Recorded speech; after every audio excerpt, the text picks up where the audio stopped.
Angular velocity. इसके पहले के क्लास में हम लोग सर्कुलर मोशन के बारे में पढ़ चुके हैं और आप जानते हैं कि motion on the circular path is known as circular motion.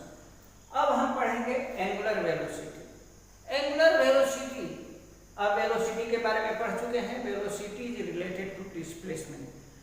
तो before going on angular velocity we have to learn about angular displacement.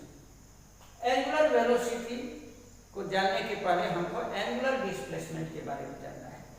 तो सबसे पहले हम ये एक सर्किल का डायग्राम बनाते हैं इस तरह से और लिखेंगे कि suppose a body start to move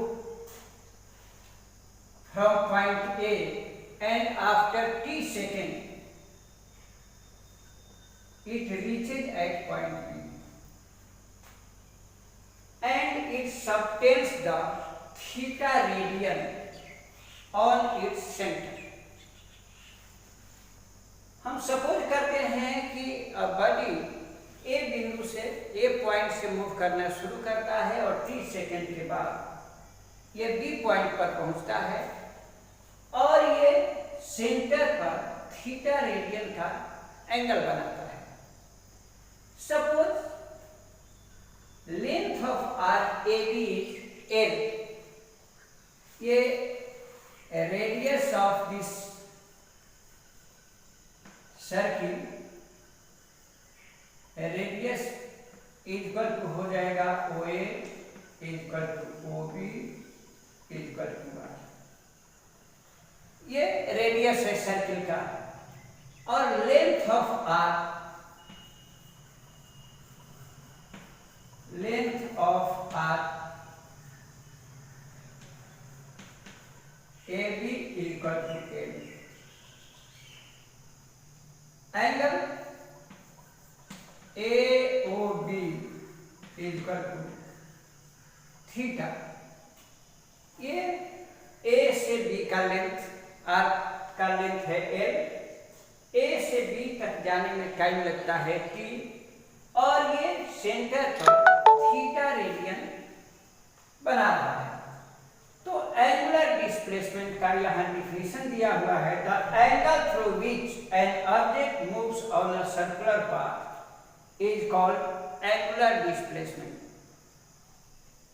जिस एंगल से किसी सर्कुलर पाथ पर ऑब्जेक्ट मूव करता है उसको हम एंगुलर डिस्प्लेसमेंट कहते हैं। यानी ऑब्जेक्ट ए से बी तक जाने में सेंटर पर थीटा रेडियन का एंगल बनाता है, इसलिए थीटा इसका एंगुलर डिस्प्लेसमेंट होगा। अब angular displacement is equal to length of arc by radius of circle. Angular displacement का length of arc by radius of circle होता है। अब ये एंगुलर डिस्प्लेसमेंट को अगर हम थीटा से डिनोट करते हैं तो थीटा इक्वल टू हो जाएगा एल बाई आर। तो इस तरह से हम एंगुलर डिस्प्लेसमेंट प्राप्त कर लेते हैं। अब एंगुलर डिस्प्लेसमेंट प्राप्त करने के बाद हम एंगुलर वेलोसिटी को पढ़ते हैं। तो देखिए, आप जानते हैं कि वेलोसिटी और डिस्प्लेसमेंट में क्या रिलेशन है। तो displacement occurs in unit time is known as velocity। Unit time में जो डिस्टेंस या डिस्प्लेसमेंट होता है उसको हम वेलोसिटी कहते हैं। तो यहाँ दिया है कि the rate of change of angular displacement of a body is called angular velocity. Angular displacement का चेंज होने का जो रेट है उसको हम एंगुलर वेलोसिटी कहते हैं। In means angle subtended in unit time.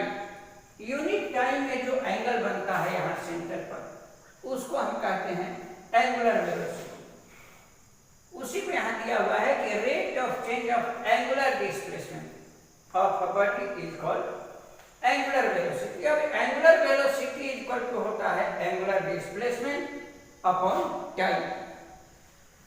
Angular velocity denoted by omega. ये ओमेगा है, इसी से एंगुलर वेलोसिटी को डिनोट किया जाता है। अब यहाँ देख चुके हैं कि angular displacement is denoted by theta and time is denoted by t. तो omega equal to theta by t. अब इसको हम आगे मैथमेटिकल तरीके से सॉल्व करते हैं। तो theta we know that theta equal to L by R, यहाँ हम लोग प्रूफ कर चुके हैं theta equal to L by R. अब omega equal to theta by T है, तो इसमें हम थीटा का वैल्यू रखते हैं। तो ओमेगा इक्वल टू हो जाएगा theta by t means l by r into t. T तो यहाँ है और थीटा का वैल्यू हम रखें तो ये हो गया एल बाई आर। यहाँ लिखा हुआ है since theta equal to L by R, तो थीटा का वैल्यू रखें तो omega equal to L by R T आ गया। अब we know that L by T equal to V, velocity आप जानते हैं, distance by time, displacement by time.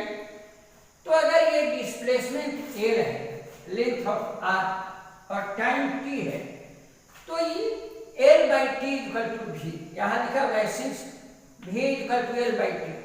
तो एल बाई टी के जगह पर हम वी को रखते हैं, तो ये omega equal to v by r हो जाएगा।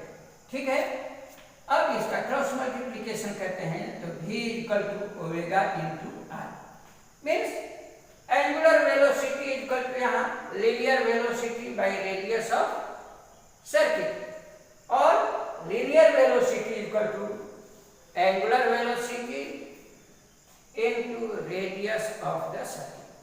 तो इस तरह से हम लोग पढ़े एंगुलर वेलोसिटी।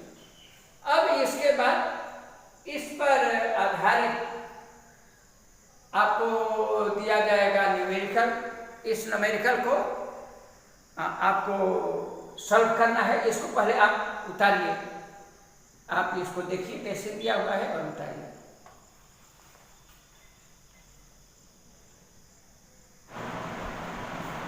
वेल स्टूडेंट्स, ये न्यूमेरिकल दिया गया है आपको सॉल्व करने के लिए। फर्स्ट न्यूमेरिकल है an athlete completes one round of a circular track of diameter 200 meter in 40 seconds. What will be the distance covered and displacement at the end of 2 minutes and 20 seconds? Second question है, a circular track has circumference of 314 meters.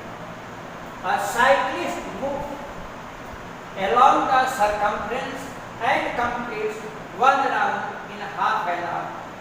Find the distance and displacement after 45 minutes. तो इसको आप अच्छी तरह से उतार लीजिए और सॉल्व करके इसको भेजिएगा ग्रुप में।